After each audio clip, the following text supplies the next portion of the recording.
Alright, so I'm out and about today. Beautiful day, I'm loving it.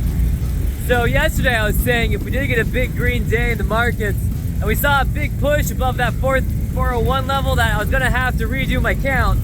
And I saw that coming.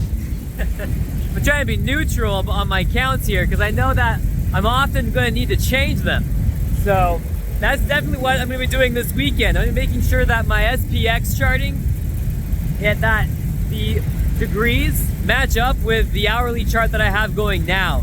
And so what that'll do is it'll make a really well-structured chart from the smallest degree to the largest degree, and then we can all talk about it.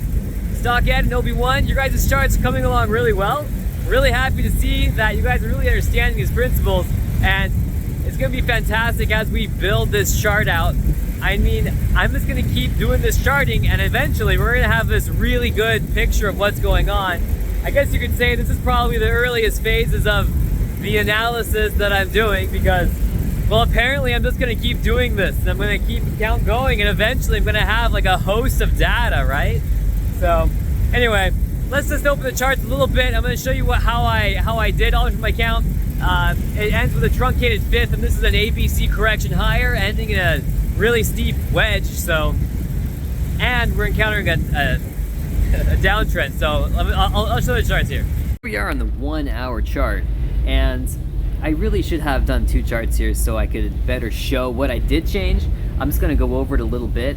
So when I was going over this yesterday, I was thinking that the bottom of this wave was an extension and that we would see another spill down in this submenu or in this minuet degree.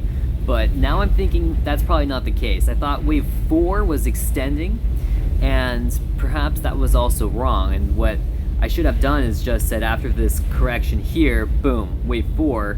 And then when I analyzed this, there actually was a motive wave through here. And you might say, hey Cap, that 3 wave is shorter than the 1 wave. But guess what? Wave 5 is even shorter as it truncates into this triangle. And then you have a corrective bounce, A, B, and C. And here we have this wedge in position C of this correction. And I think we're in a 5-wave extension here, even within that smaller time frame. And as we're doing this, I'm watching the RSI, and I mean, it's kind of a stretch, but I don't see a new high in the RSI, or the RSI peaks look flat against a very, very sharp uptrend. And the thing about this triangle is it's not quite a leading or an ending diagonal triangle because waves 1 and waves 4 don't overlap. And that kind of happens, I believe this is the top of that 1 wave here, and this is the bottom of the 4 wave, and that it is, that they touched, but they didn't quite overlap. So it's tricky. Now, in an ending diagonal triangle, you would see a throw over the chart pattern like this before the reversal heading down. So, I mean, I knew that I might need to revise my charts if we did see a push higher. And when I did the revision, it's still bearish.